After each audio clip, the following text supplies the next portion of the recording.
Thank you all for being here. As promised, I did some further investigating into the Raker of Solnari's background. I am pleased to report that the investigation has been most fruitful indeed. The Raker of Solnari, real name Rerir, was once a Khanrian subject who served the Vinster King. I will now share the important details of his story. Please save any questions or comments for the end.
So that's why he's so obsessed with the moon.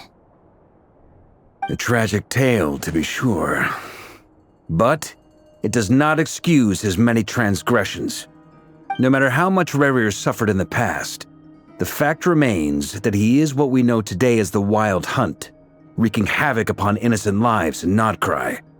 He becomes more dangerous with each passing day. If left unchecked, it is simply a matter of time before all of Teyvat suffers the consequences. This is a threat that the Knights of Favonius cannot ignore. A question for Miss Columbina. Forgive me if this is presumptuous, but have you ever seen the spatial gateway that appeared in Rerir's memory? Never. But I have heard stories of something called the Moon Gate, and this seems to fit the description. Miss Lauma, any thoughts on this? In the lore of the Frost Moon Scions, the moon is believed to hold many secrets. Some sources speak of ancient knowledge, others of a gateway to the unknown. The term Moon Gate is one I have heard before, but as is the case with all of our legends, there are no records of any first-hand witnesses. We cannot know whether it truly exists. Then back to Miss Columbina. As a moon goddess yourself, do you have some idea of where the Moon Gate leads to? Not at this stage, sorry. I do hold the power of the Frost Moon, and my strength is recovering well. I can sense that the gate would open at my command, but... But there's more to the power of the Frost Moon than that? Yes. A moon goddess has the right to open the Moon Gate, since it is a path to the moon. But as never mentioned, holding open a spatial gateway takes a huge amount of power. And right now, I need to conserve my energy to fight the Raker of Solnari. I'm afraid this is one mystery we may have to leave unsolved for now. I agree. Better to save your strength. But if you'll humor me for a moment, I have a bold conjecture of my own regarding the world beyond the gateway. I highly suspect that neither Tholindis nor Rerir made it through unscathed. The evidence pointing to this is the fact that the Reikir of Solnari exists in the form of countless fragments. With the abyssal power he wields, no ordinary foe can touch him, let alone tear him to shreds. And yet, the wild hunt proliferates wherever his scattered fragments lie, drawing hordes of monsters to many different locations across the land. So your theory is that Rerir was physically torn to shreds by some powerful force? Hence, why the Wild Hunt is a distributed phenomenon, rather than a unified one? Makes sense to me. Explains why the Wild Hunt is so pervasive, and why he's been trying to piece himself back together. He was whole to begin with, and he wants to be whole again. Without the power of the Abyss on his side, he almost certainly would have perished the moment he was torn apart. But the Abyss, much like a curse, has kept him alive. I could not agree more. The power of the Abyss is most surely a curse. It is a compelling explanation, and one that accords with my present understanding of Abyss creatures. Whether the life form in question is primitive or advanced, if a curse has extended its lifespan unnaturally, it will continue to survive in spite of everything. This raises some interesting questions. I will run some experiments and see if there is any validity to my suspicions. That being said, regardless of whether my research bears fruit, I would like to thank Miss Nefer for conducting such a thorough investigation. Already, it has greatly enriched my understanding of the entity we face. My pleasure, Mr. Albedo. I too hope that the information I have shared today proves useful as we look to formulate the next stage of our plan. Hey! What is it, Dainsleif? You look really upset! It's just... when I think of the man I once knew as Rerir, I struggle to understand why things had to turn out like this. The two of you used to be friends, didn't you? I don't know if these words will bring any comfort, but my heart goes out to you.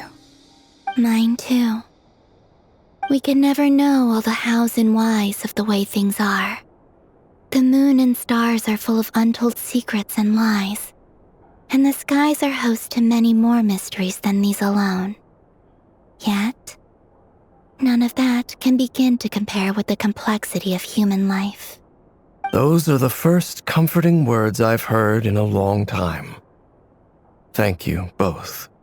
Well, I think this is a good place to end today's meeting. I'm sure Nefer needs some time to recover. She's been through an awful lot today. That's very thoughtful of you, Lama. Of course. Sounds good to me. Take some time to rest and digest before we reconvene to nail down a plan.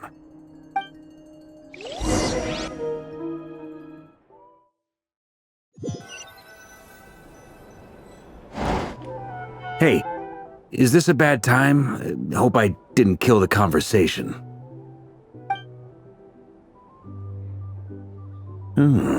Nice room. Oh, I'm not coming in, though. Why not? It's just a hotel room. If it's all the same, I'll just stay out here. I might not look the part, but I'm technically a knight.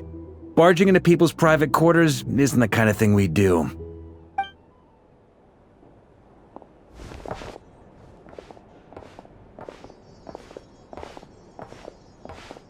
Anyway, Nefer went back to the curatorium to get some rest, but before she left, she shared some things with me that I thought you should be aware of.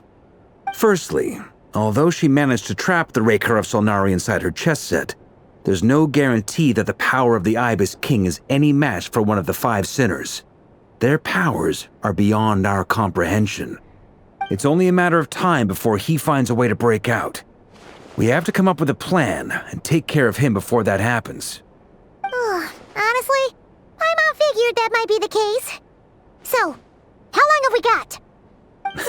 Well, I asked her that same question.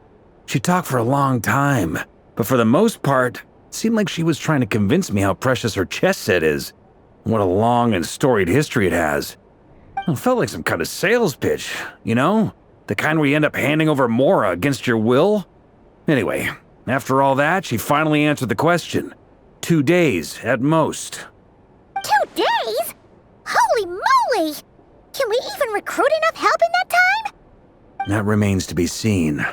Which brings me to the second issue.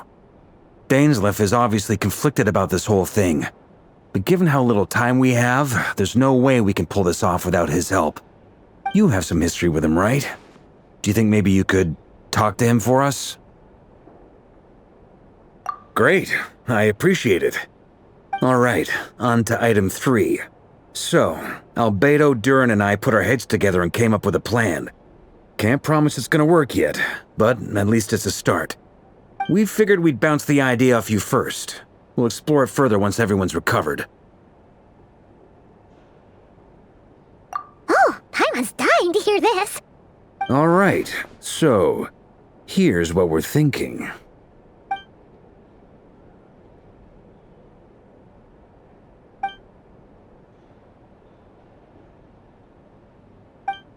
We felt a little uneasy about roping you into this. I mean, firstly, you're not locals, and secondly, none of us are your boss. You're well within your rights to refuse if you so choose.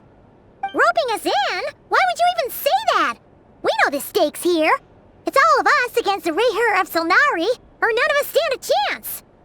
I choose my words very intentionally, I'll have you know. I like to think there's an art to striking a down-to-earth tone even when the stakes are through the roof. Sir Varka, I have a few thoughts about this plan. I'm all ears. I think we can be more flexible with how the roles are allocated. In my view, the most sensible lineup would be like this.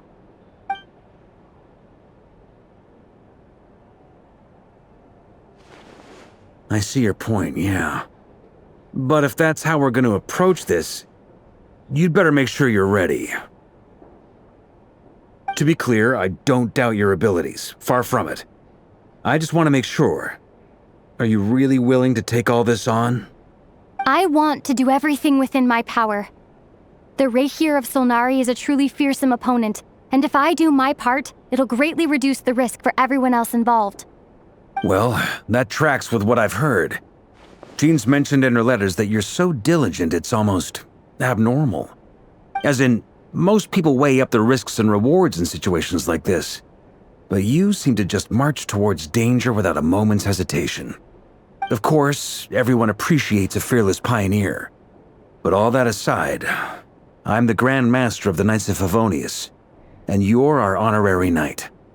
I want to make sure your courage doesn't come at the expense of your safety. Thank you, Sir Varka. I should be the one thanking you. It means a lot to have you on board. I'll give some serious thought to your suggestions.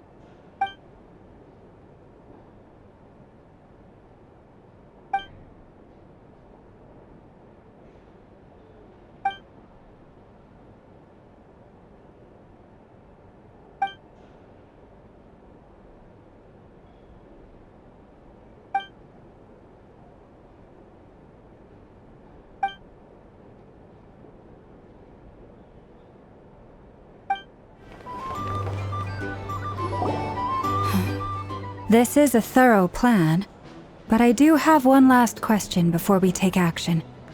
How can we be sure that our enemy won't leave the designated area? Great question. Albedo's been hard at work analyzing Rayher and the Wild Hunt's behavioral patterns. His conclusions are as follows. Firstly, from the earliest known confrontation until now, Rayher has never displayed any ability to manipulate the dimension of space. So it's unlikely he has any power in that domain.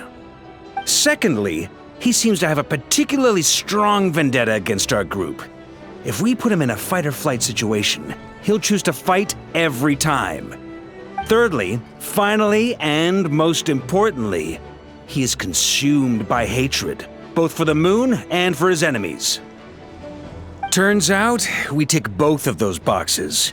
We have a reincarnated moon in our ranks, and a spy who accessed his private memories without permission. He'll be baying for blood, not looking to escape. As someone who's had their fair share of interactions with the Wild Hunt, those all seem like valid observations to me. Understood. Then I will defer to the verdict of the group. Well, everyone, that's the plan in full detail. Albedo and Durin are carrying out their part as we speak. Plan approved. Scheduling. Okay, any firepower you need, I got you covered. Let's light this baby up. The Frost Moon Scions are behind you as well. And the rest of you?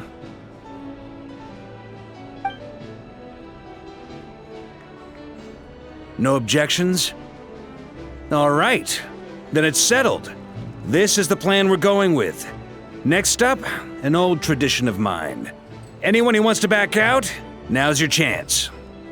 Wait, we can still back out of this? Everyone says things they regret, right?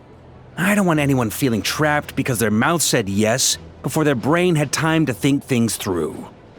A very people-first approach. I hear that's common practice in the Knights of Favonius. Heh. Who'd you hear it from? D-Luke? Shh. We don't use people's real names at work. This contact will be known only as Owl, please and thank you. This plan can only work if everyone does their part.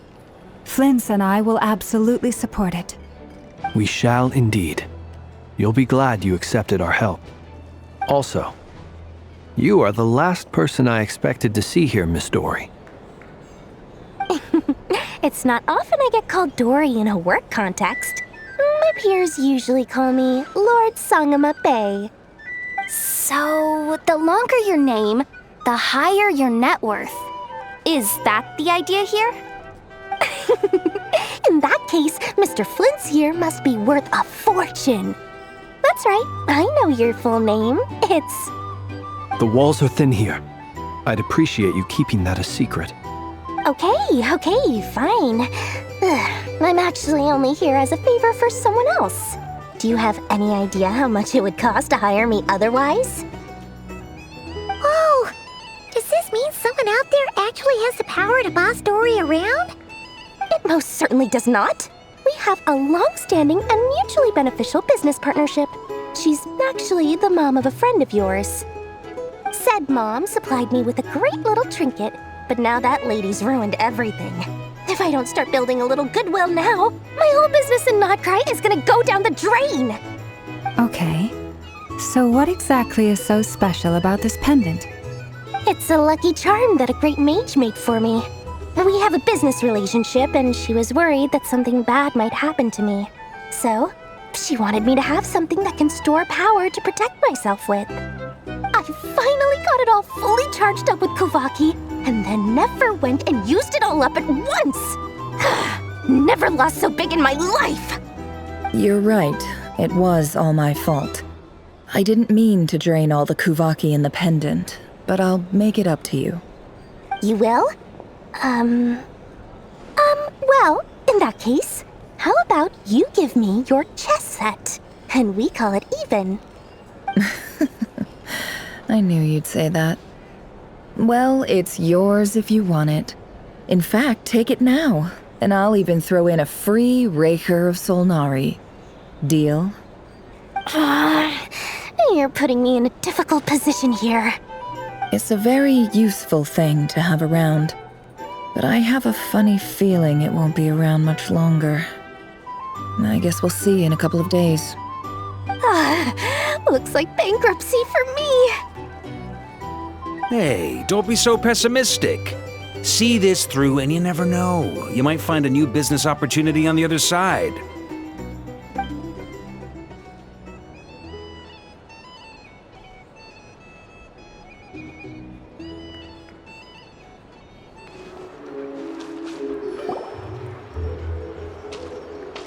Dory, how are things going? Feeling ready? Oh, I was born ready. We only have 2 days. You think Lord Sangama Bay would let an opportunity like this slip by? Don't forget, when something's in high demand, the people with the goods on hand get to charge the highest price of all, even higher than the sellers taking advance orders. Ta-da! See? It's right here! Ah, it's so pretty. Did you make it? No, I have a supplier. We go way back, so he made me a very attractive offer. Aha! talking about lucky charms at the meeting. You've been getting Kaveh to make them for you. That's not the full story. It actually started a while back as a project between me and the Dendro Archon. Mage Alice once warned me that this world won't stay safe forever. There may come a day when everyone faces a great crisis. I passed this on to the Dendro Archon, and she secretly brought together a research team made up of Sumeru's top scholars to invent a technology that could keep people safe. I won't go into the details because it's all very complicated, but if you want to know more, you can ask the Dendro Archon about it sometime. Anyway, point being, it was the Dendro Archon who asked Kaveh to build this little contraption. As one of the top Kashara War talents, he was the obvious choice. Took him long enough. He stressed over it for ages. Must have gone through at least a dozen designs before producing a final product. But that's Kaveh for you. Marak delivered it to me a couple of days ago, along with a letter from Kaveh. Could I ask why I'm sending this technology to you? And what's your proposed use case? Has it been approved by the relevant authorities? So nosy. My fault for sending him the research permit to begin with. Surely Nahida must have told him you were involved in this project. He was probably just nervous because you're always so secretive about your business. Could be. Anyway, I just replied, let's hope there never has to be a use case, because it would involve grave danger. Fair enough. But it sounds like he was just being cautious. He probably felt responsible as the one who made it. Or maybe he was asking as a favor for his housemate. He's done that before. Not sure why, though. His housemate doesn't seem to really care that much about this kind of stuff. Either way, all's well that ends well. I'm just glad to finally have my hands on the product. I wouldn't want to be without it, given the potential dangers that lie ahead. Huh? What does that look mean? Paimon's just super surprised. This must be the first time we've ever seen you actually get serious about something. Well, a long time ago, I made a promise to myself. I promised that I was gonna live every day of my life with a big beaming smile. Obviously, Mora plays a big part in that. But there are always gonna be times in life when you have to give something back. That could mean paying back a debt, returning a favor, or showing some kindness. Alice has been a huge help to me over the years. She was the first investor I ever had. And I want my investors to know that Lord Sangamabe is the best in the business. And more than that, no one knows what the future will bring. Whatever happens, I want to make sure the Dendro Archon and all of Sumeru is prepared to face whatever comes. Oh, that? I was just making sure Nefer and I are square. Don't be thinking it was some sort of benevolent act. I'm no saint, so don't treat me like something I'm not. My priority is doing the business that I want to do, so long as my conscience lets me, but it usually does. That's the Lord Sangamabe business model. All right, if you say so. I do say so, and that's the whole point. I'm a businesswoman. Don't go trying to figure out what kind of person I am. You'll exhaust yourself. Much easier for everyone involved if you just take my word for it. Oh, and could you two help me get this stuff where it needs to be? Thanks so much. You're my favorite assistants.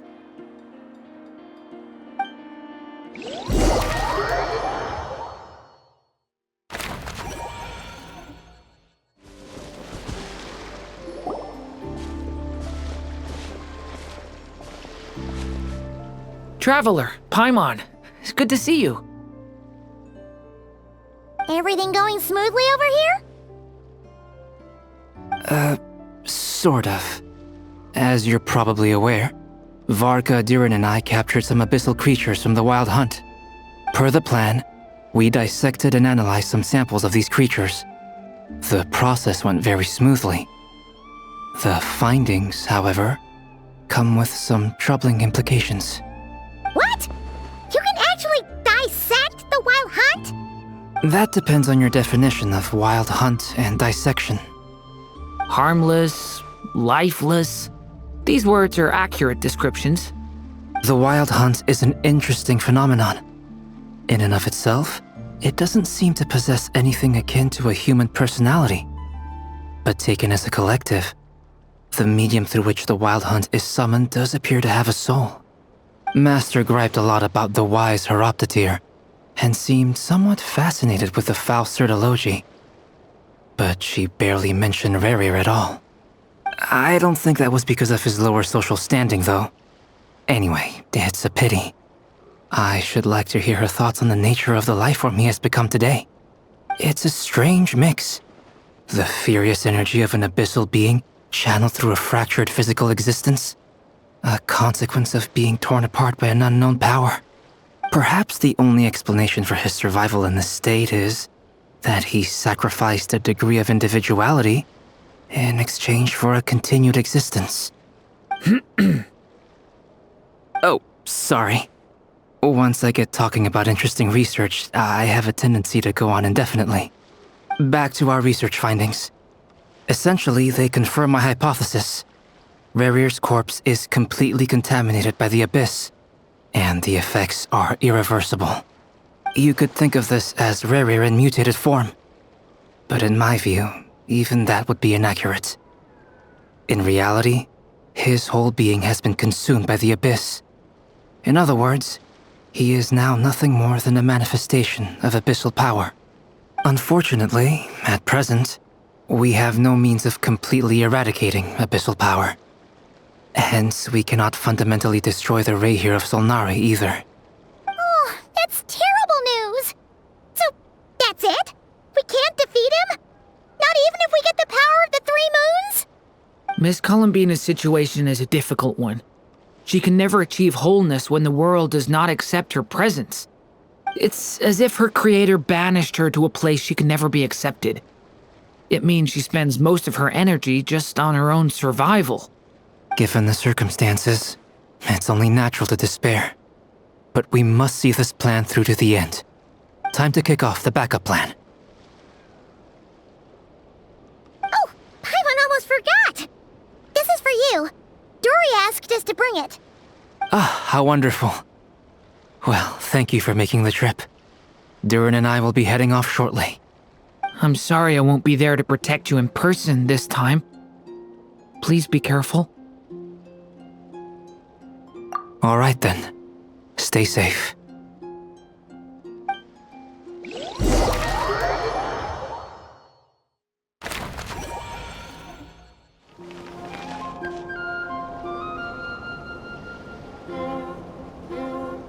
Miss Lauma, is everyone here? Yes. The fate of my flock is in your hands, Grand Master Varka. Please keep them safe. My lady, what are you saying? Within the next 24 hours, we will face the biggest crisis the world has ever seen. This is not a burden that we deserve to bear, but I believe that we reap what we sow in this life. So I intend to act. I must do what I think is right. For me, that means fighting for the future of Nod-Krai. This gentleman is the Grand Master of the Knights of Favonius, Varka, Knight of Boreas. In my absence, please follow his lead. Hey, everyone. Guess I should introduce myself. Well, to start with, I know my way around a battlefield. Biggest strengths are honesty and hard-workingness. Anyway, point is, I don't intend to let Lauma down. I'm gonna do everything in my power to keep every last one of you safe and sound.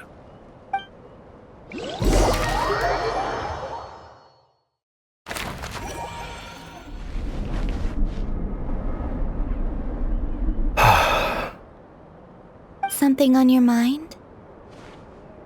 Miss Columbina, was it? I believe that's how the others addressed you. That's right. Names are funny things. Have you always been called Dainsleif? Yes. I take it your own name has a more complicated history.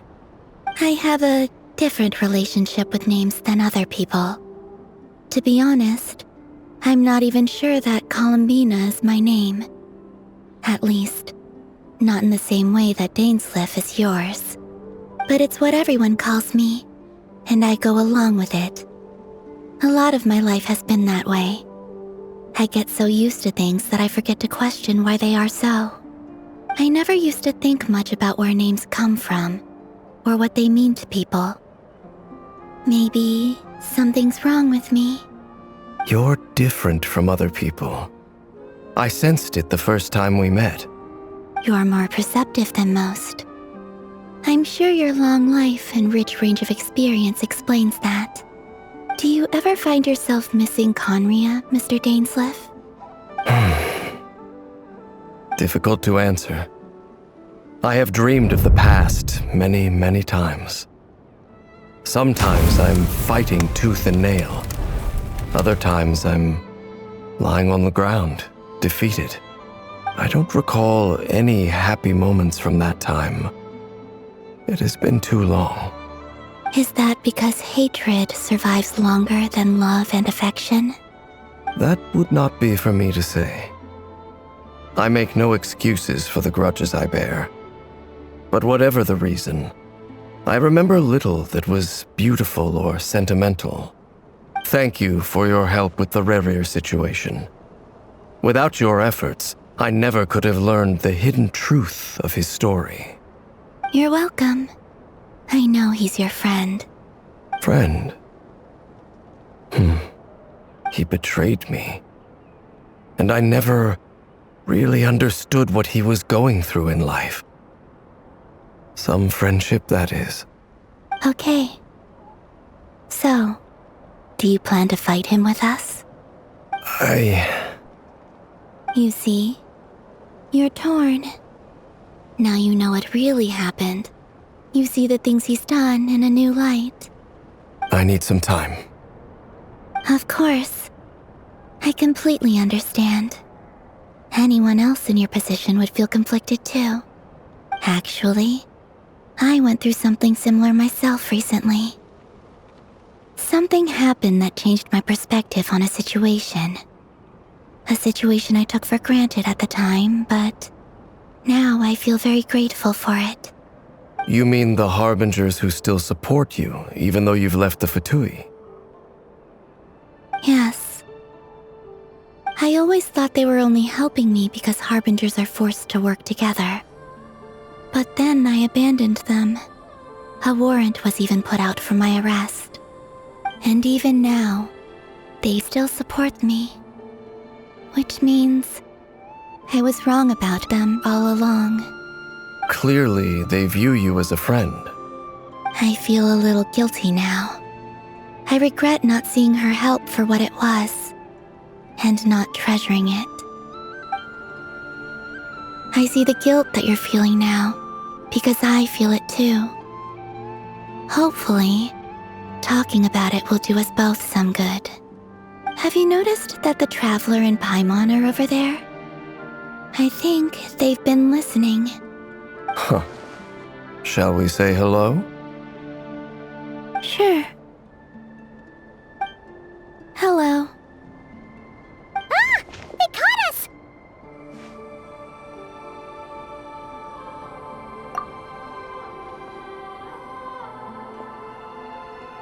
I apologize for making you worry. No doubt you wish to know where I stand on the plan to take down the Rerir of Solnari. I'm afraid I need a little time, but I will seriously consider joining you. You will? Oh, thank you so much! Everyone will be so grateful to hear that! They needn't be. This was something that I was going to have to face up to eventually. That doesn't matter to them. They're grateful to you regardless. You can't control their gratitude, so just accept it. And then, have a think about whether you're willing to join us.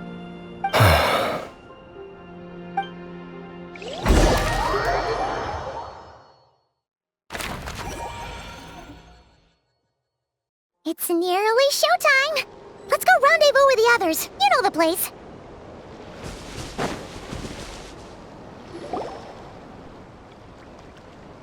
Ah, you're earlier than I expected. Hey, Flint's! Been waiting here long? Not too long. I came a little early so I'd have some time to think. Are you nervous about the battle? Quite the opposite. I'm reminiscing on my past battles. When I was awakened by the Ratniki, I had not touched a weapon in many years. I felt like the battlefield was not where I belonged. But after waging war against the Wild Hunt for so long, I came to realize something. A life of absolute peace is simply not a possibility for me. My restless flame indicates that somewhere inside of me, there is a deep yearning to root out the evil in this world. Oh, that doesn't sound like such a bad thing. Well, in the past, when I was a Fae whose primary concern was hibernation, it was hardly ideal. But it certainly serves me well here in the present. And I am delighted to be able to join forces with you in this endeavor. Looks like I'm not the first to arrive. Ah, Miss Lauma. Did you sleep okay last night? I struggled to settle down at first, because of the nerves. But don't worry. I got enough sleep in the end. I'll be just fine. Please, I'm just doing my part. Never! Over here! Aino asked me to relay a message. She said Anefa will be on high alert and keep a close watch over all secondary districts where defense is required, providing support as necessary. Meanwhile, Aino herself will provide range support to us directly, using her latest invention. Excellent. My thanks to all involved. The chest set's looking a little unstable. It won't hold him much longer. We should be prepared to engage at a moment's notice. No sense sitting around waiting. Let's make the first move while we still have the option. I agree. Paimon, find a safe hiding place. Got it! Be careful, Traveler! I will.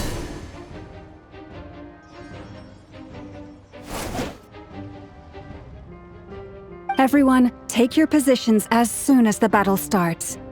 Every ounce of strength we have in our bones, let us bring to this fight. Ready? Let's go. I've seen all your futile ploys before. You have become the authors of your own demise. I wouldn't be so sure about that. You are merely a moment of sport before I tear down the moon.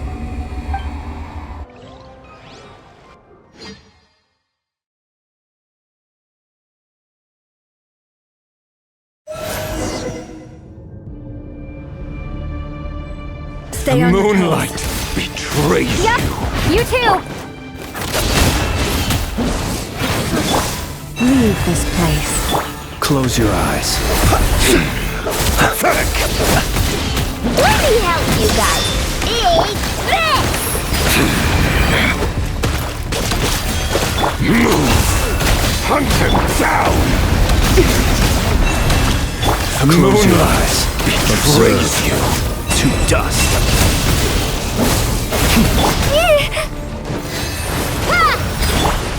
It all adds up. Move! The moonlight Try the betrays frostman you. hold. Be silent. It's all futile. The moonlight betrays you. No more lies. Seek within. Forest, protect us. Observe. Steady now. Pathetic! Beat to dust. Hunt him down! Wipe out! Can't hide the truth. For the everlasting forest, you poor lost lamb. To dust. Water jet! It all adds up. The mystery unravels. Luscious. With one heart, Moonlight. Close your eyes. Observe. To dust. No more lies. Forest, protect us. It began with the moon, and so shall it end. The moon will protect you.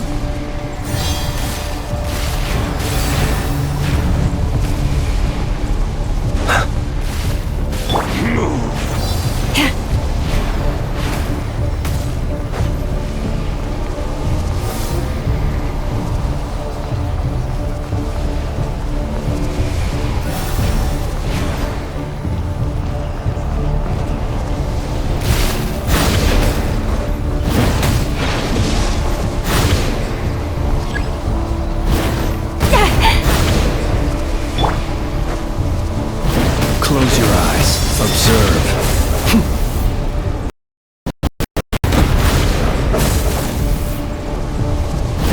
Do you see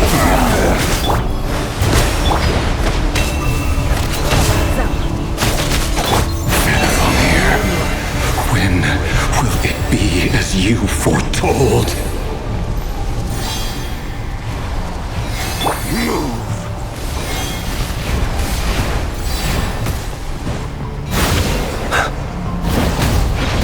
Are you quite finished? Your foul spirit is not welcome here.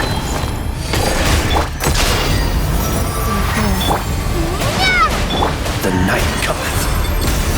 Close your eyes. Can't hide the truth. Agreed.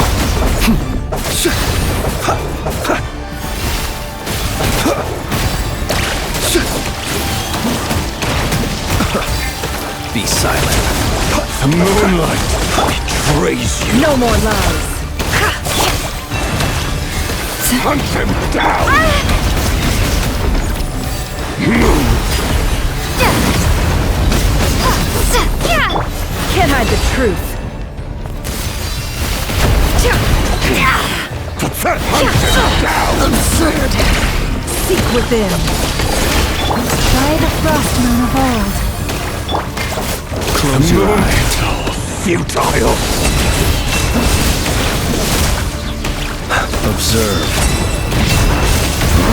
Keep your distance. No more lies. It all adds up. Shameless. Wipe out! You poor lost lamb. It's all futile! Hunt him down! Be silent. Close your eyes. To dust. Are you quite finished? Be silent. Pathetic! Can't hide the No more lies. Hunt him down! Leave this place. For the everlasting The forest. moonlight betrays you. Move! The moonlight betrays you. The mystery unravels. Forest, Observe. It's all futile.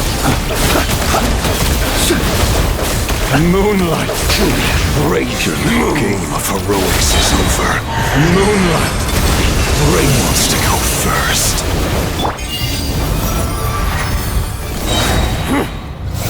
Now, get out of my sight! No! Death is We've been in my separated. grasp. You okay? Nefer, where are the others? Stuck outside the barrier. I guess he really doesn't like us. I told you before, knowing too much is always a death sentence. Be careful what you wish for.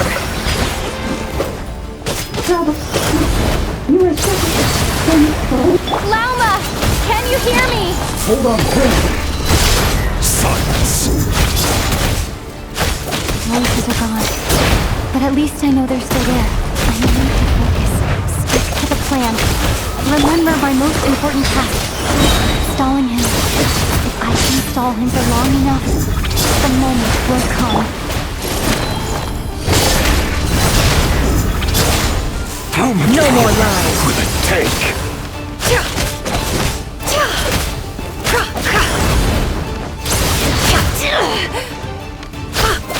It all adds up. Water jet! Wipe out! The mystery unravels.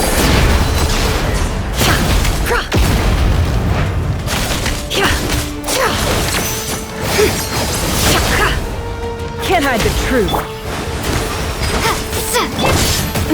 Shameless.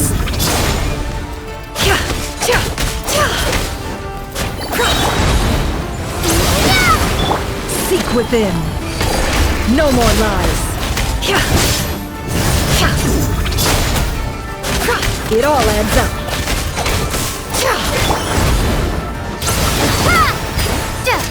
No more lies. Destroyed! Absurd.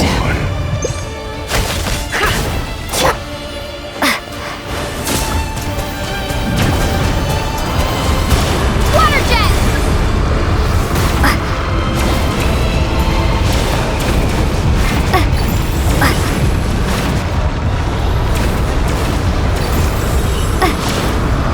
I've got this.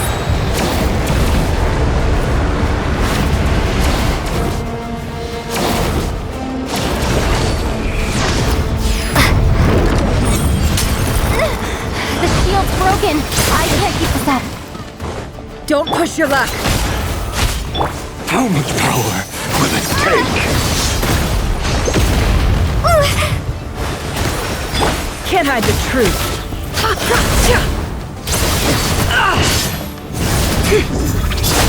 No more lies.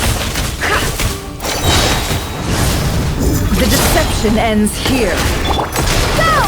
Bombs away!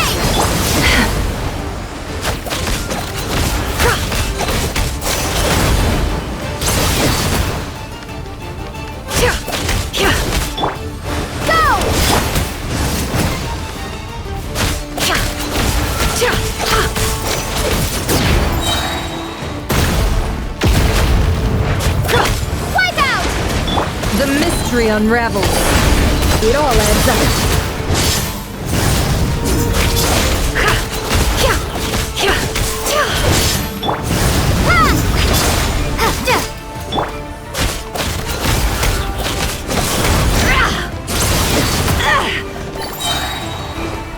Seek within.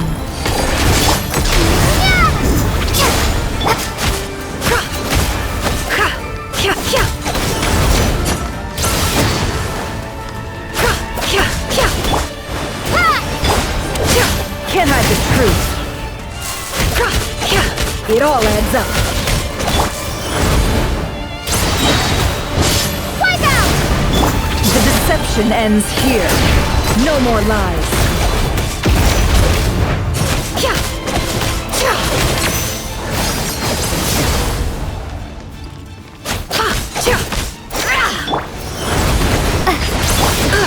Can't hide the truth.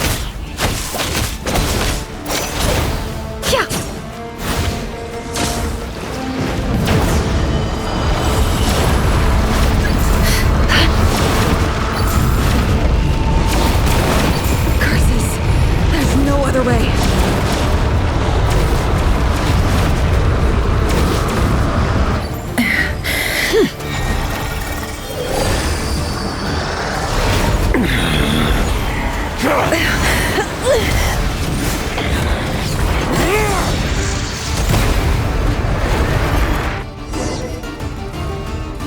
The only way to defeat Rarer is to borrow his own power. That means Columbina will have to disappear while you two bear the brunt of his attacks. You have to hold on. Find a way to keep him focused on killing the two of you.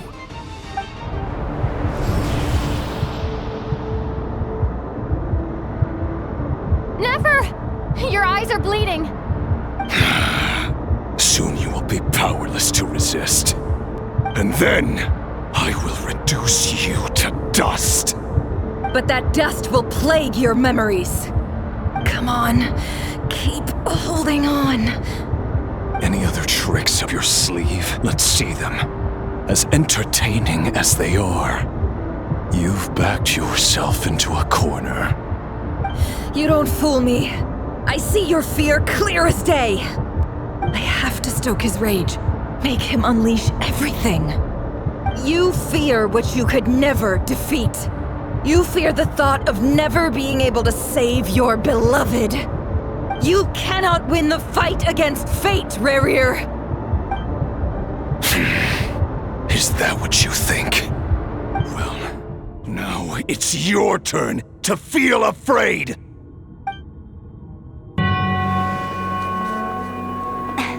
You fear the sound of your own name? Is it us you hate? Or is it what you've become?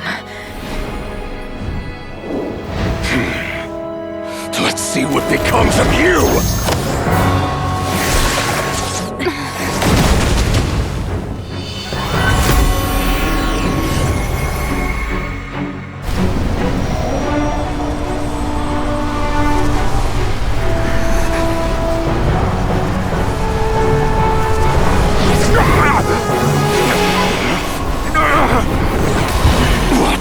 Happening? That power. I've seen it before.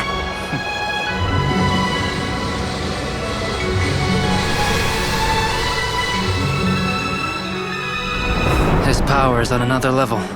We'll need to use an alchemical array to convert his power into a usable form.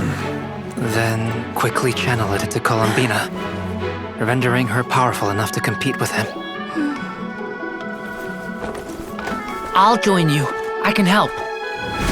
If I release enough abyssal energy into a confined space, it'll create a potential difference, allowing us to extract a huge amount of elemental energy. Next, I'll synchronize with everyone's minds using Pyro, then give you temporary access to their abilities and fields of view. But it won't last long. Can you see? Well enough.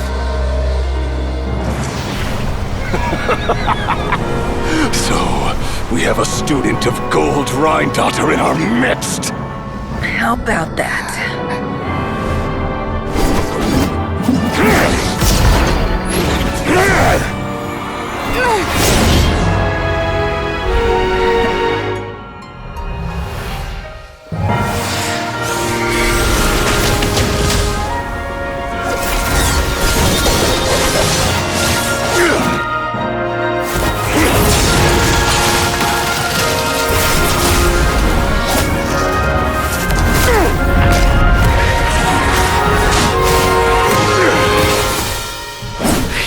My own power against me? Just like how you stole Kuvaki. Look familiar?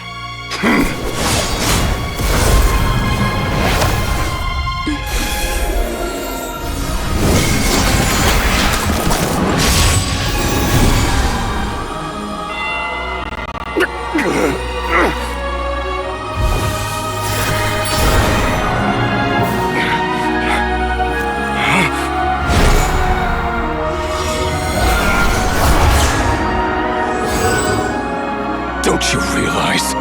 You don't have the power to hold that gate open! I don't, but someone else does.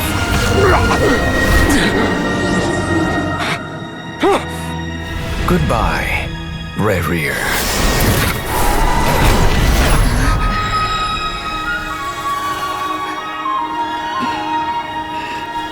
We won.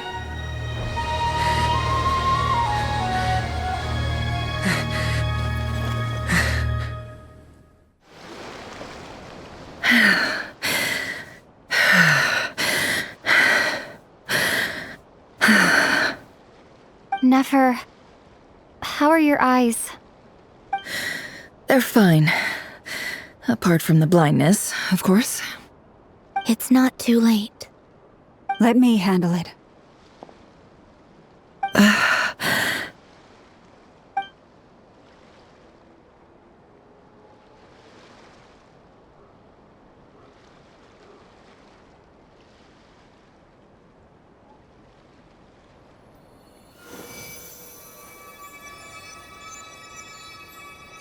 Miss Nefer, it's not like you to lose your composure. That was the most reckless thing I've ever seen you do. Reckless how?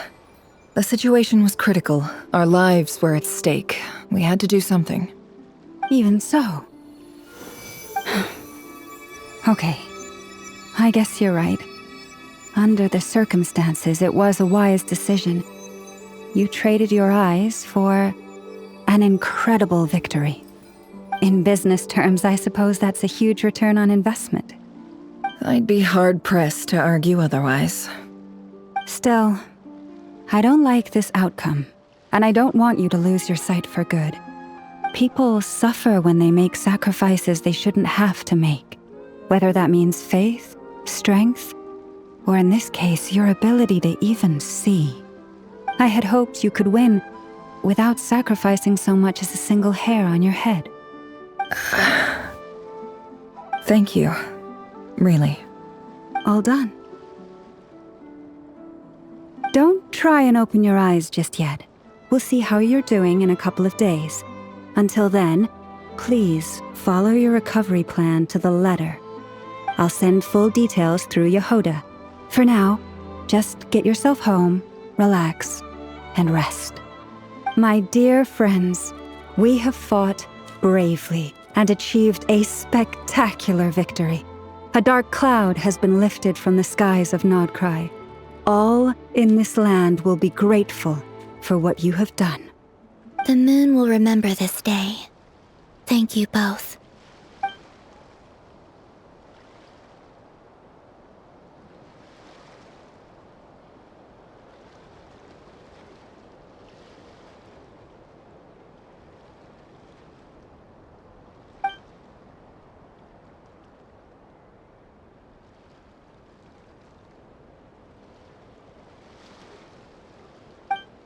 There's something I want to let you know. What is it? When Durin connected everyone's minds so I could access their powers, I also felt everything they felt. And since Nefer's eyes were injured, my eyes are hurting now too.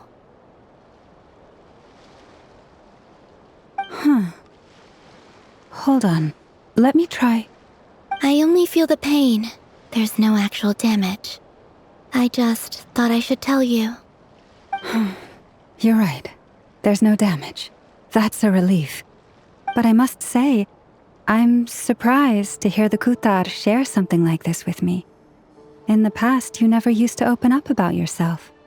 Things are a little different now from how they were. I'm learning to share how I truly feel with my friends. Friends? You have no idea how glad I am to hear that.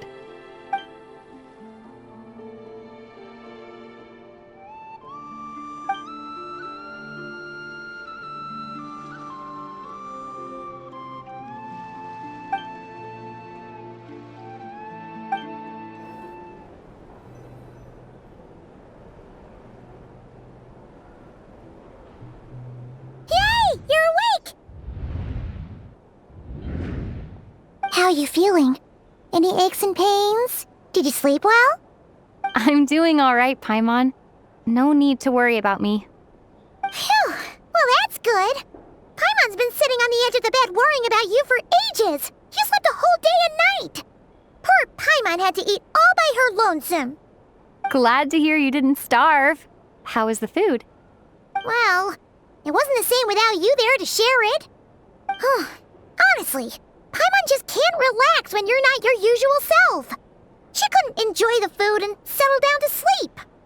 Well, I'm back to normal now. Oh yeah, and Albedo swung by earlier. He said to tell you to head to the tavern when you woke up. Varker and the others are organizing a victory feast and they want to celebrate with you.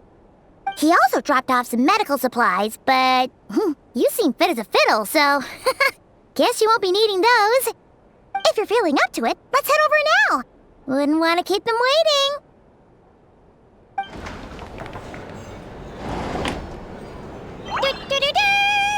We're here!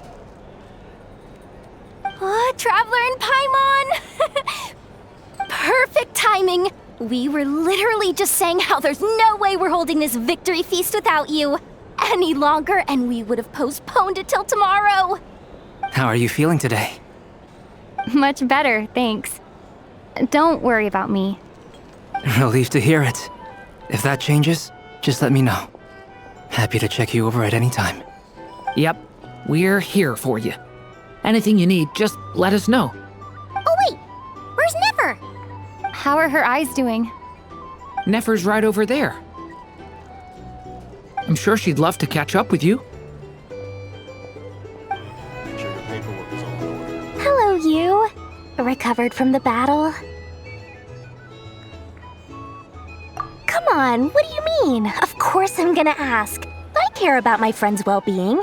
And we are friends, aren't we? Get yourself a drink, you've more than earned it. In fact, today, your drinks are on me. Lord Sangamabe's got you covered.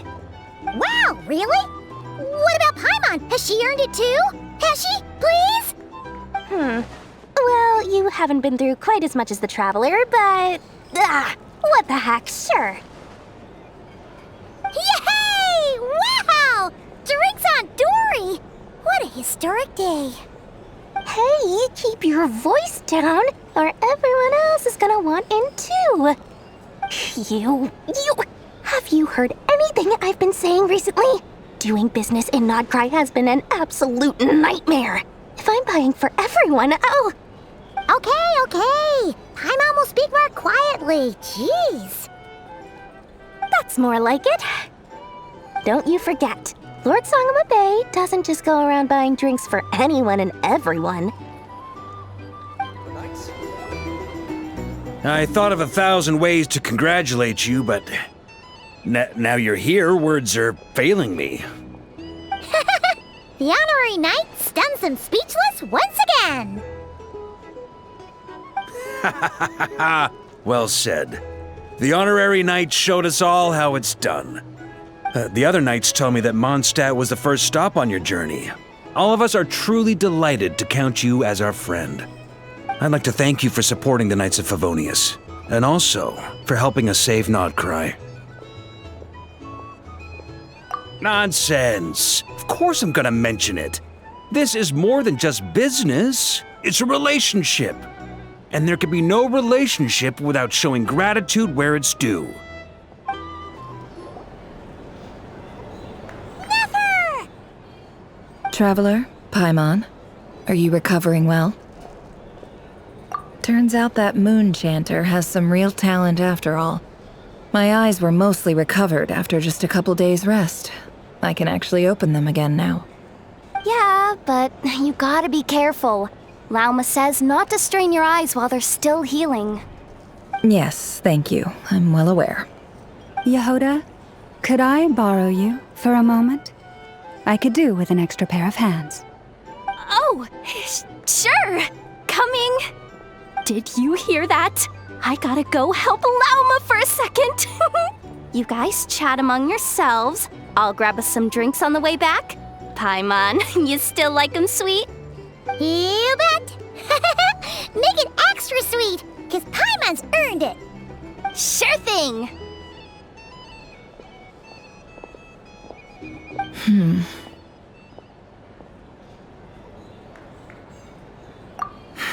The Raker of Solnari. Kind of a snake, don't you think? No, definitely a snake. A poisonous one who spewed his venomous hatred everywhere.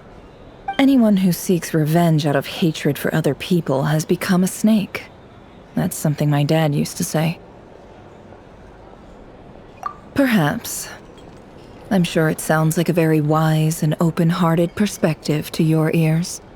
But me? I think hatred is a perfectly justifiable emotion.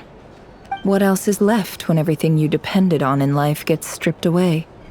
Something's gotta fuel that drive to keep on living. If you're worried about me, you can nip that in the bud. I'm not someone who gets stuck in the past. It's just... I suddenly feel like I was wrong to call my father a liar. He was just a fool. That's why the academia turned their back on him. And why the other tribes ganged up on him. Oh, Father. How much better things could have been if you were a skilled liar. Look at the Ibis King. Thoth is a fiendishly cunning liar. And yet, strangely, he feels more like a father to me than my real dad ever was. He's never brought it up, but I'd bet he feels the same way. Why else would he give me the power to perceive the truth, while at the same time training me in the art of deception? Well, King Deshret banished him to Aru, which is essentially a prison, and posed 3 questions to him. He promised that he'd have his freedom if he could find the answers. His response was to take on a physical form and approach me, hoping that I could become his envoy and search for one of the answers on his behalf. Did he really think I'd fall for that? He's stuck there. He can't make me return what he gave to me. So that's enough for you to decide he's nice, is it? He's a prisoner, and he was scared. So he decided to perform some good deeds to win people's approval. He lives in fear because he's a deceiver. How is Rerir any different? You can't work as a spy your whole life and expect a happy ending. It's preposterous. Yet I can't say I don't understand it. Liars live in the darkness of their own making, but it's still human nature to want to go on living. They say that a liar's soul is the most worthless thing in the world. What do you think? Oh, really?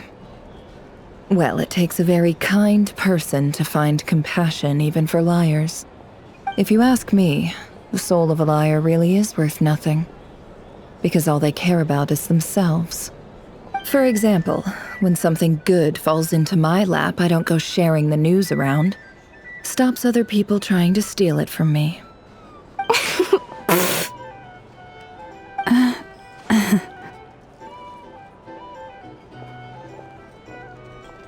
So be it. They have sharp ears. I can't keep anything from them. Oh, is that what it looks like? Well, you all know my past now, and I can't simply eliminate everyone who knows too much. So I guess I just have to put up with you, for the foreseeable future at least. When you find yourself in a situation you can't control, the safest play is to keep calm and start monitoring everyone involved like a hawk. In the intelligence world, you need to have a sense of perspective and play your hand accordingly. If you understand what's at stake, please ensure my secret is safe with you. I trust you'll respect my wishes as a friend. But don't forget, I will also be watching you like a hawk. Very good. Oh wait! Now that the panic's over and we've all calmed down, Paimon suddenly remembered something.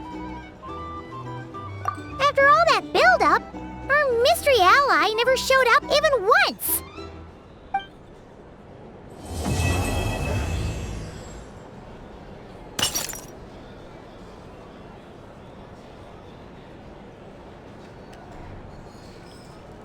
Huh? Am I imagining things? So, that close colleague who stayed behind with you? What's he been up to recently? Don't know, don't care. I get more normal human interaction from hanging out with Bosco too than him. Although, now you mention it, he hasn't bothered me in a while. I wonder if... If he's disappeared without a trace, it's the biggest gift he ever gave to the world. But I somehow doubt that's what's going on. He won't lie low forever. So we'd better stay on guard.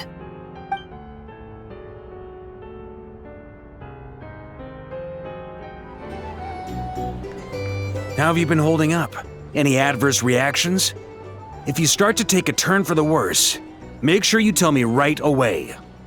You don't need to worry about me, Grandmaster. I'm fine. I mean, I barely did anything, so... What? You're too humble, young man. You played an indispensable role in the battle for Nod-Krai. We can't thank you enough for your support. Sometimes, when people praise you, it's because you deserve it. The best thing is to accept it calmly and with grace. It's important to learn how to respond to words of admiration. Let's do a quick demonstration. Albedo, that was an incredible feat of alchemy! The pressure was on, but you worked flawlessly at lightning speed to get the job done. Thank you. I can't take all the credit, though. Durin played a big part in forming the alchemical array. See? Did you catch that? A masterclass in how to take a compliment. Okay, yeah, I did work pretty hard to help prepare for the battle. No point denying that. Hey, you guys!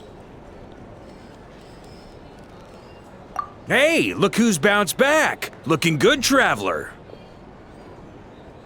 Seems like you've recovered. You won't need to take any more medication. Can I get you a drink? Huh? You know how to order at a bar now? You've sure learned a lot recently. Handling a drinks order is ridiculously simple compared to alchemy. Don't worry, I'll blend into society yet. Paimon believes it! You're clearly a fast learner, just like your brother.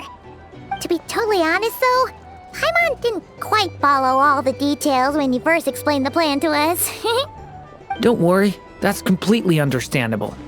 Unless you're a student of alchemy, it's hard to grasp the principle and how the process works. To put it in the simplest terms, we saw how our enemy stole the power of Kuvaki, and that gave us the idea of stealing his power to turn it against him. When facing an enemy you have no hope of defeating, it's best not to engage them in battle. So, instead of looking for a way to overpower him, we decided to help Columbina get strong enough to at least stand up to him in a fight. For this to work, we had to analyze his modes of attack, confirm who his main target was, and make sure that he wouldn't go beyond the range of the alchemical array. For added security, we prepared a total of 4 arrays. But to mitigate the impact of the battle, we identified one location in particular as the ideal spot, which is where the confrontation took place. The alchemical array absorbed his abyssal power. Then Durin processed it to render it usable by Columbina. That power enabled her to do what would otherwise have been nigh on impossible. What surprised me was that Dainsleif actually agreed to join us. Given his history with Rerir, he had every right to sit this one out. But we're extremely grateful for the decision he made. It must have been a painful choice to make. But I'm sure that making a decision was far better for him than staying in limbo. Absolutely. He was torn between 2 paths, but in the end, he made his choice and stuck to it resolutely. He doesn't strike me as the sort of person who'd stay trapped in limbo for long. Anyway, however you cut it, everyone gave a stellar performance. And now, it's time to kick back and celebrate. Or perhaps a room for the nights? Ah, Lord Sangama Bay. How lovely to see you. I must thank you for the device you provided. It was an enormous help. Would I be right in thinking that it was developed by the Academia? Why come and ask me when you clearly know already? I mostly came to thank you. That's more like it. A little gratitude goes a long way with Lord Sangama Bay. Play your cards right, and you might even stand a chance of becoming my long-term supplier. The chance to work with such a kind and charitable investor as yourself would be a great honor for the Curatorium. Huh? Charitable? Who said anything about charity? First time hearing about it. Let's see. The first plot of land you purchased in Nod-Krai, your desert interests, and... Stop! What do you think you're doing? Exposing my investment history! It's nothing to hide from. They're all perfectly legitimate investments. And some of the land you purchased was with the intent of building a sanctuary? Yes, I heard about that too. How did you... You're a curious case, Lord Sangamabe. You don't like people finding out about your good deeds, do you? But I'm afraid no matter how hard you try to keep things under wraps, where there's a will, there's a way. You did it for Sumeru, didn't you? It was empty land that was gonna go to waste otherwise. I figured if I built something there, it might at least get some use in an emergency. Disasters are capricious things. They strike without any warning. I've lost family to a disaster before, and I don't want to lose any friends or business partners if I can help it. My elder sister used to dream of finding a sanctuary. Somewhere with plenty of food, water, and medicine. Where everyone could live happy lives. It was something I looked into, but after discussing things with the Dendro Archon, I decided on a more effective strategy. The tech people handled the tech, and Moneybags provided the Mora. It just made the most sense. It's a pity that so few people know the truth about you. Everyone says that you view everything in terms of Mora, and all you care about is growing your own wealth. So, what's the problem with that? Everyone wants to be rich. It's human nature. So yes, I love Mora, and it's nothing to be ashamed of. But surely you have dreams of your own beyond just making Mora. You don't get it, do you? My dream is to invest in other people's dreams. And, you know, make a nice little slice for myself along the way. Just thinking about it makes me happy. That sweet, sweet sound of Mora. Thank you. For the device? And the pendant. Oh, that. I was just returning a favor. Don't worry about it. Seems like we've both been away from home for a very long time. Yeah. So long that I barely remember what my family even looked like. That would be your mother, father, and sister?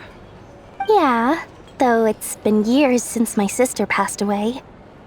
It's not like I want to forget them, obviously, but memory can be even more ruthless than the most calculating business person. Beyond a certain point, if something isn't helping you, it just gets rid of it. My sister can't help me now. Slowly but surely, her face is fading from my mind's eye. It's become a vague impression. Not everything will fade. When loved ones pass away, the beautiful memories are the ones that last the longest. Yeah, that's true. If you ask me, that's the one silver lining in all of it. Well, that, plus, I'm sure that life is much better now than it was back then. Oh, absolutely. I have tons of Mora, a big beautiful house, business is booming, and I'm as happy as can be. You've got a lot going for you too. Boss of the Curatorium of Secrets? I'm sure there's plenty of Mora to be made in that line of work. I appreciate the vote of confidence. That's the only reason you're here? Yes. I've thought a lot about it. And I've realized that you, me, and Arlecchino should be friends. I think this is very important. So I felt I had to come and tell you. Well, this is a new one. I'm so moved. I can't even hold my teacup. If that's all, you can leave now. Do you not want to be friends with me? Or is it that you prefer being co-workers? What is this, Columbina? Are you deliberately testing my patience threshold? Right now, my politeness module is active. But if you say another word, I swear I'll shut it down. If your politeness module was active, wouldn't you say the word please at some point? Polonia, please see Lady Columbina to the door. Will you still invite me to your next tea party? What? Yes, I think you will. Bye-bye, dear Sandrone.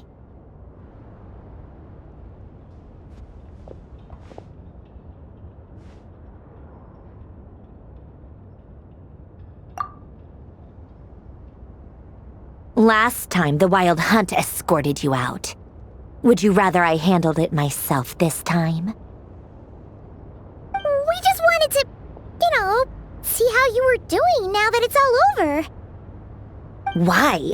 Out of concern for my safety? I hope you didn't seriously think that the Rayhir of Solnari would be able to lay so much as a finger upon me, given how prepared I was. Mostly because you kind of helped us out, so we just wanted to check you were okay. Looks like all your robots are fixed, huh? Oh, don't you worry about that. Tea time is already a write-off. The visitor before you managed to kill my appetite. If you're in the mood for tea, go ahead and help yourself. Otherwise, it's going to waste. My coasters are still missing in action, though. Use this notebook instead. Whoa! Pretty hefty notebook. Look at all those calculations. You can ignore those. They're just dumb scribblings. I doodle and write in my free time. Sometimes I remember the distant, dreamlike past. Sometimes I imagine the far-flung future.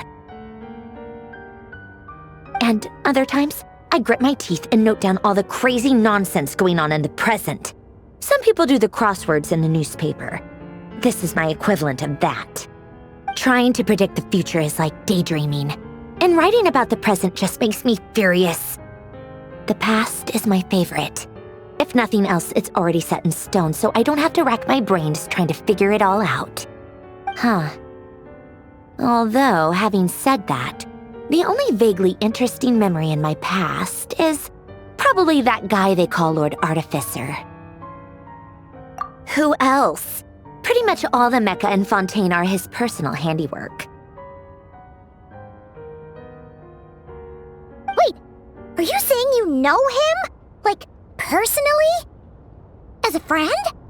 I mean, I guess we were friendly enough. Yep. In fact, I'm probably the only normal person left who knew him at all. We used to chat occasionally back when he was still around. Before he passed away, he asked me to destroy all his manuscripts. I honored his request, but I did read through everything first before destroying them. I mean, I couldn't let the genius of Lord Artificer Alain Guillotin disappear like that. Would have been such a waste. So, that's where the formulas in your notebook are from? I just told you. Those are my equivalent of crossword puzzles. They're just dumb formulas that I solve for fun when I'm bored. Alain's work was like epic poetry. The formulas in my notebook are just silly little riddles in comparison. Not that there's anything bad about them. I mean, at least, solving those riddles isn't going to hurt anyone. Except me, 'cause I lose a few brain cells in the process. Anyway, while we're on the topic, I might as well tell you about what happened to him and his friends. Alain Guillotin had two close buddies, René and Jacob. They spent their childhood years together in the Narzissenkreuz Institute. They were all quite competitive, so there was some rivalry between them, but it was a friendly rivalry. But beneath the friendship and the rivalry ran something deeper, a sense of nostalgia for the past. Unfortunately, childhood would end. The prophecy would come true, the apocalypse would arrive, and the future would never be. A mad dream that would normally only capture the minds of lunatics began to take root in their hearts. A dream of saving the world. And if René and Alain had been people of lesser wits, that dream would probably have ended up as something for them to joke about in their older years. But alas, they were some of the sharpest minds around. They nurtured that dream with the full power of their intellect, and it grew into something that ate away at their souls. The first of them to fall under its spell was René. Against Alain's wishes, he persisted in experimenting on a mutual friend of theirs to try and save their life. Alain did not approve and parted ways with René. It's complicated. Alain wanted to believe that René only did what he did for the sake of their friendship. But when he told me about what happened, I could tell he still had some suspicions about René's motives. Perhaps the seed that would grow into a nightmare had already sprouted in René's mind. Even then. The next time they met, René's soul had been completely engulfed by the dream of salvation. His futile attempt to change the tide of fate only resulted in a wave that swallowed up the world, even before the apocalypse came. And although that wave died down eventually, I hear that it just recently came back with a vengeance. As I understand, Renee wanted to live out his dream of salvation once more. But I'm told that the attempted resurgence finally died out for good. At long last, Renee awoke from his deluded dream. Though of course by then it was far too late. What do you think of Renee? Do you admire his transcendent genius?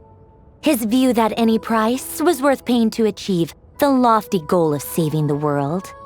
Or do you despise him? Dismiss him as an evil madman who wrought havoc on the lives of everyone around him as he pursued his delusional dream? Same difference, really. Just a matter of perspective.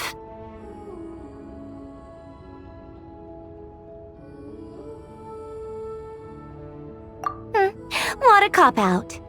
But I suspect you'd have a more incisive and insightful answer if we dug into it further. I don't like fanatics who give up their whole lives for their ideology. Nor do I like fools who let their delusions take control. Maybe I could understand if Renee had just been an ordinary person. But he had a sage-like intellect. And still managed to get himself lost in the labyrinth of his own desires. Anyway, that's enough about Renee. Now, moving on to Alain Guillotin, the Lord Artificer. He managed to put a stop to the first storm whipped up by Renee. But after that, Alain lost his friends and family. To his credit, I suppose, the loss of his family and friends was purely a tragic accident. It's not like Alain sacrificed them for his cause or anything. After that, the only thing supporting his work was the same dream that had dragged his closest friend down to the abyss.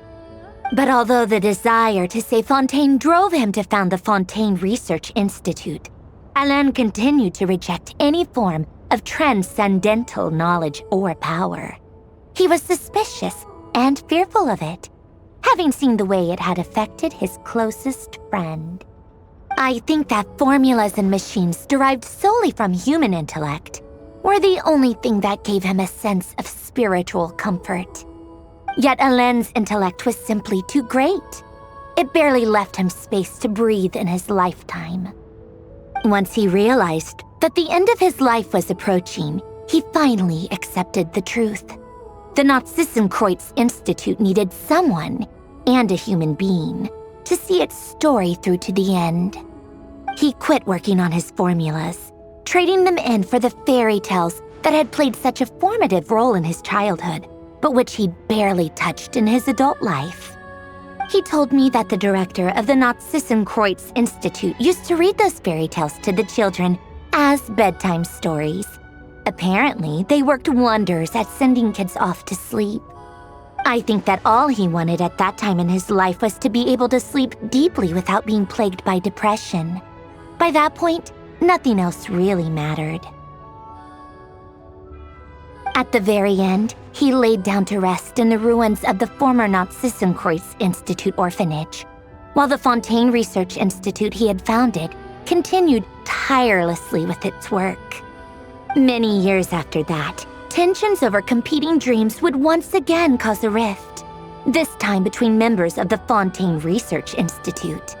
But the actions of those fools had nothing at all to do with Alain. And that is the story of two people from the Nod-Krai Institute who both wanted to save the world. One went all in on his fantasy of salvation without ever looking back, and ended up calmly sinking to the bottom of the deepest sea. The other sought desperately to burn bright in his life, even though he wasn't sure where he was going. I do sometimes wonder, why is it that people like them have such grand hopes of saving the world? Even the grandest tree starts as a tiny seed. So perhaps, for each of them, their mission to save the world began with a very simple desire: to save themselves. They were young children with friends and family who mattered to them, desires to explore the meaning of life, ambitions to have a successful career. They they didn't want to see all of that taken away in one fell swoop. Or maybe they just wanted to find something to anchor themselves within the chaos, to stop them getting quietly swept away by the storms of life. But instead, the search for their own salvation took them down the rocky road laid out by fate. Do you think the desire to save oneself is enough of a justification to try and save the world?